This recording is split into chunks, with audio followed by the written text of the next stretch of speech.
death.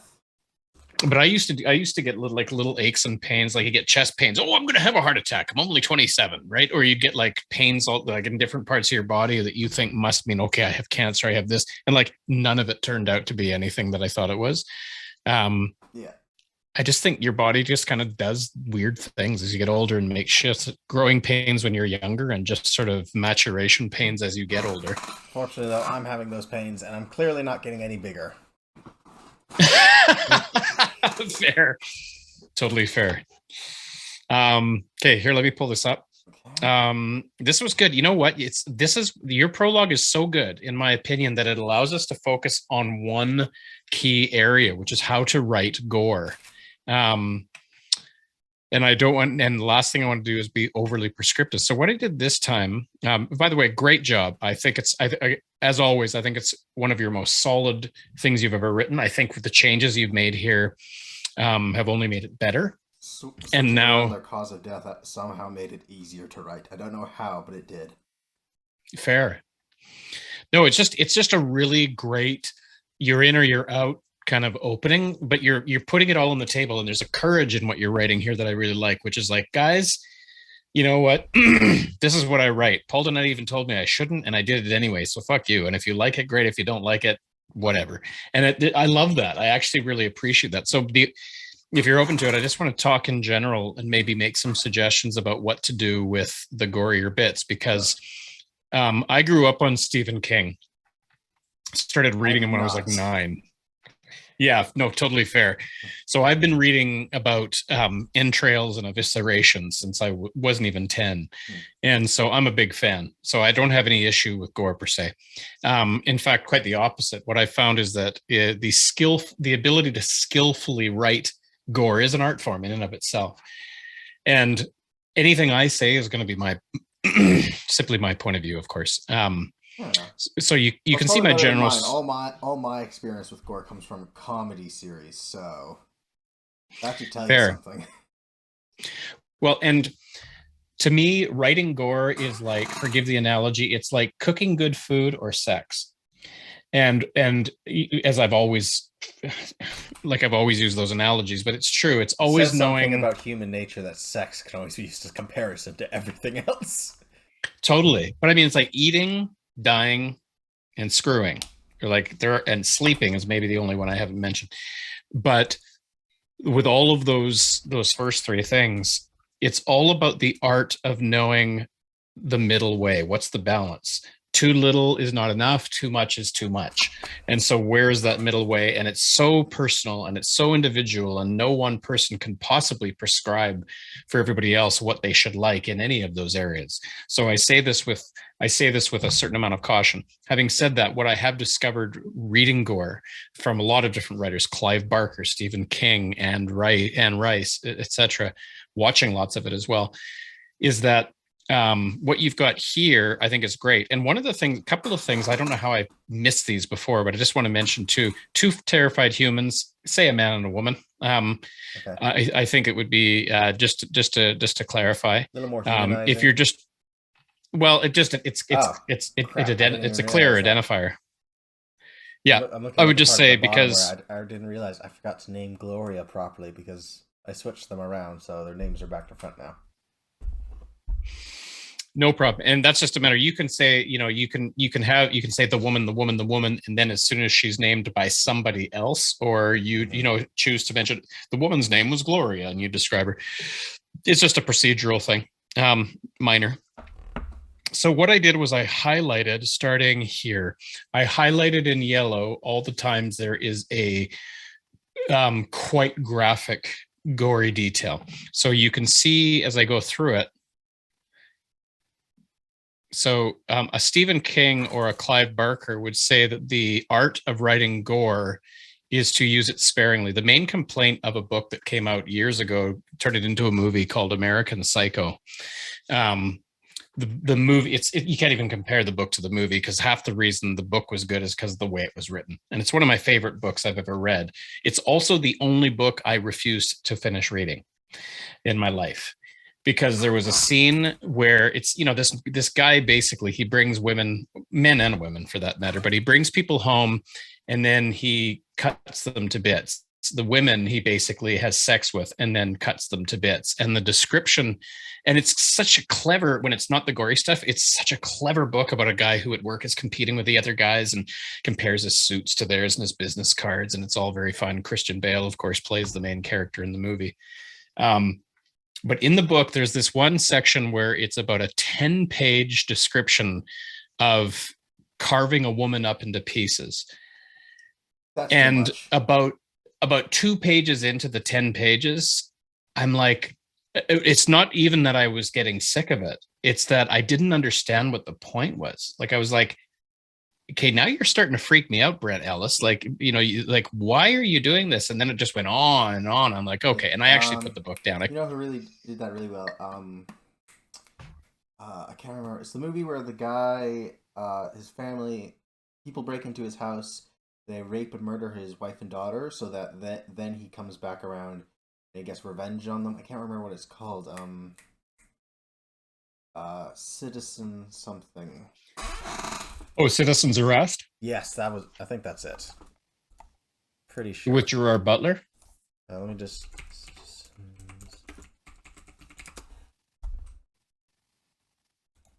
Hold on. It's on Netflix. Law-abiding citizen. That's what I was thinking of. Oh yeah, law-abiding. Yeah, I remember that one. I've seen that one. I saw it in theater because they hinted at it all the way leading up to it, and then they just skipped right ahead to the police finding the completely mutilated body, and then everyone's brain just filled in the blanks. Yeah, you've sort of hit on it, and I don't think it's an either or. Like I think that there are great examples of films that show the gore and do it in a way that doesn't make you, after about 2 minutes of it, go, okay, I need to turn to the channel just out of self-preservation. Whereas other people, they don't show the gore and it's all implied. Some of my favorite scenes are where you simply hear it. Oh yeah, that's what I was going to say, is that if you really want to make a really good torture scene, don't show anything, just hear it as your main characters are doing literally anything else. Totally. Difference being, I think in this, of course, we need to see it, because this is not, that works for the torture scene where we already know what's happening. This is a scene where we have to have the description. I love your description. You can see my note at the top. All I'm going to encourage you to do is either tone it down, or which means one of two things. You either imply it without actually saying it, or you measure. In other words, you have less of it. It's usually one of the two that volumes it, but I would not want you to lose for the gore, so to speak. Ew. So it could be, now some of it may just be in eliminating the redundancies. For example, let's just go, if you don't mind, let's just go through it, because I do like the description. There's a couple of places where I think your gory description is so good, it's almost artful, and I would not want you to lose those places, because I think you're good at it. It's terrifying, but you're really good at it. So I'm not terrified. I love it. Started to squeeze her, crushing her body, scratching at it with her nails. So this is all good. Biting with her teeth. Good. Love it. Crunch. Oh, a gurgling sound. The monster was splashed with bile and blood as Gloria vomited out her insides. That's excellent. Like, I think that's really good. Stephen King would love that. I can't take credit for any of that. I grafted that on from another story I know called Overlord. Okay, fair. Is that like the movie Overlord, where they... No, not at all. It's totally different thing? It's the anime Overlord. Oh, fair. Which, in my opinion, is way better. But, I like fantasy, so... Like, for me, what I might do is the monster crushed Gloria. This is how I might do it. So these are all just simply suggestions. The monster crushed Gloria. Actually, looking at this now, I can't help but wonder if maybe I should, just... The monster dropped Gloria's crushed body. Yeah, or you could, that would be good. I do like the popping of her head. It's really graphic and it's really good. Like, I mean, and with his hands, it's implied. So like crushed Gloria, her head, sending her head popping off into the ceiling before dropping it on the floor, or something like that. Like, that could work. But the extraneous, as his body was, did you mean as I'm gonna her body? Yeah, I'm gonna have to go through a second edit through just double check that. Yeah, what I would, here's to cut right to the chase. What I would do is I would go through and I would say, okay, low hanging fruit. Start with the low hanging fruit. Start with those things that are obviously redundancies that you're going to see in a couple of places. You sort of even use the same phrase 2 or 3 times. That's one of the obvious things. Then I would get rid of. I would highlight all the gore like I've done, and I would start to be ruthless and say, what do I absolutely, what don't I need right off the bat? I cut almost everything at first, leave it there, but I simply draw a line through it, and then start bringing bits back. Is the way I would go. Like lapping up the gore. That's a phrase you use a couple of times. Some version of it right down here. Lick up the gore. You've got it again. Ate the slurried remains. I Words like slurried are awesome. I think that's really great. Like it's just so wet and icky and sticky and I definitely need gross. to do a double check because I didn't do enough of editing things because I'm seeing like slurred remains of 2 people and then Jeff's talking, so I'm like, damn it. Mm-hmm. Yeah, like I would probably get rid of all of that and combine, like you just did, combine the dropping of the corpse, move that up here, and crushes her, pops her head off, drops her to the ground, and that's it for Gloria. I wouldn't even mention Gloria again, and I wouldn't kind of repeat the same thing.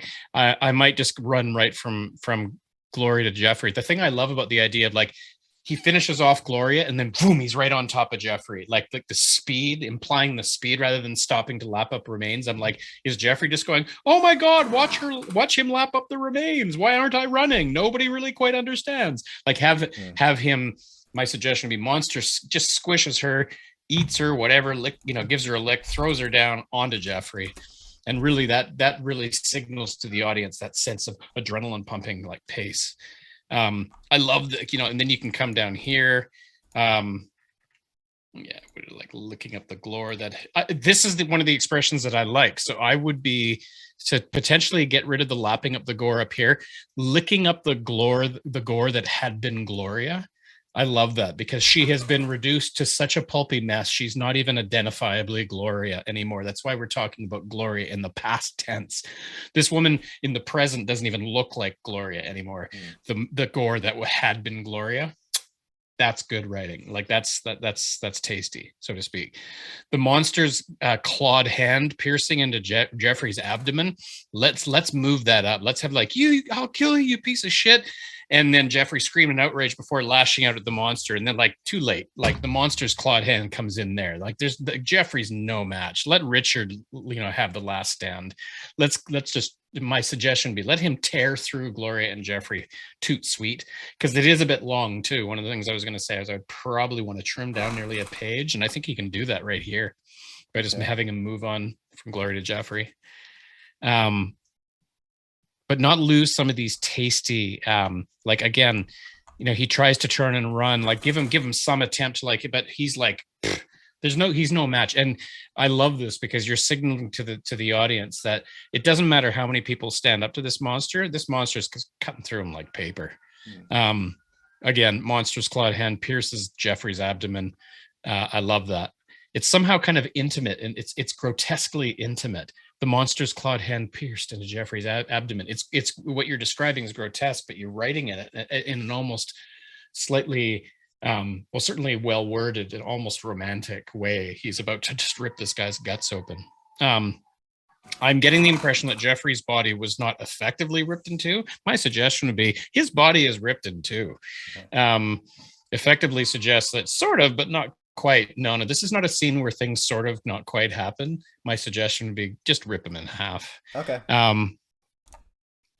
If you're ever going to do an effectively ripped in two, then own that and have it so like the upper part of him was trying to collect the lower part of him, like he's still sort of half awake. But I would just go right for he slips him in half.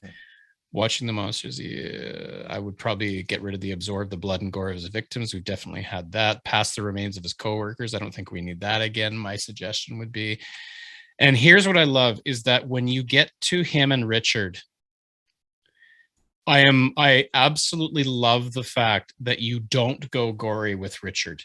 We've had all the gore with Gloria and sorry, not Jeremy. What's his name? Jeffrey and Jeffrey. Gloria. So the way you handle the whole section, again, I think it's always been good. I think things like the well-crafted desk, you could say I would get rid of well-crafted, but extremely well-crafted, unless you mean the steel reinforced, or something that implies it's strong, if that's what you're meaning there. Otherwise, I would get rid of any superfluous adjectives at this stage, because we are in the shit with Richard right now. I love that you give this extra description. I always have. Each of its 6 fingers seem to be made out of sharpened is what it should be, lobster claws. Head like a squid. This is very Lovecraftian, as it's always been. Very terrifying. Then you get into this. Richard didn't know how long he hid under the desk. I love those kinds of phrases. Not daring to move as his heart raced before finally getting up. Excuse me. This bit of detail is absolutely critical. Dr. Lake and the alchemist promised us everything would be fine. Ooh, I love that. Richard realized he was crying. I've always loved the crying.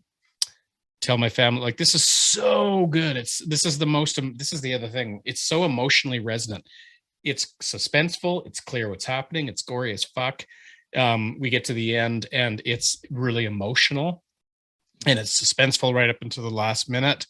And he was so lost. The screen smashed in the corner. Richard just fled any hope fled his body. He felt in despair. He was so lost in self-loathing, he failed to notice the message on the screen. Yeah, you could, my suggestion would be, you could play with this, lost in his self-loathing. I'm guessing that he is just absolutely, at this point, my guess would be it's more likely that he is paralyzed by fear than that he's thinking, God damn it, I should have played this differently, right? Like, what was I thinking? I think at this point, he's just like, and almost like he has a psychic break. Like suddenly he heard a click in his head, and all reality, along with his sanity, drifted away forever. Like, this guy has gone. I would sort of describe, my suggestion would be, describe the madness and the insanity of realizing you're not only about to die, but you're going to get eaten by some creature that you've never come face to face with before. So I might lean into madness rather than self-loathing. Let's put a note here, but that otherwise, yeah, it's great. And I'm happy to move on to the next chapter after this. I'm happy to read anything else if you want me to, but I think this is excellent. So basically what we're saying is do a madness thing and then just do some fat trimming on the gore. Madness at the end and fat trimming on the gore. It's basically. Yeah, and I think in terms of a grammar check or a wording check, we're gonna, we'll probably hit that later, like a second draft types, like full on second draft. In terms of you sending this away, because that's what you wanted, right? Yeah. Was to be able to launch this. Well, I've already got. I've still got Grammarly, so I'm fairly confident in just using that and doing a final read through. So I'm not too concerned about that. Yeah, and making sure, I'm not sure if Grammarly catches things like the screen smashed is starting with a lowercase t. You probably want to find. I don't know why it didn't. So my suggestion would be do all the edits, do a Grammarly, and then go through it, fine tooth comb. You're like me. The last thing you give a shit about is the grammatical and structure of it. It makes a difference. It absolutely makes a difference between people taking it seriously or not, because it screams novice if it's not edited properly. Otherwise, good to go, brother. If you want me to take one more look at it, I'm happy to do it, but that's your call. Okay. Did you get a chance to look at chapter 1 today, or? I did not. No, that took up all of the time. So let me just see here notes, but I will. Is that what you'd like me to hit for next week? I don't know. I think I'm going to send you both again. I'm not sure I'll do much editing on chapter 1.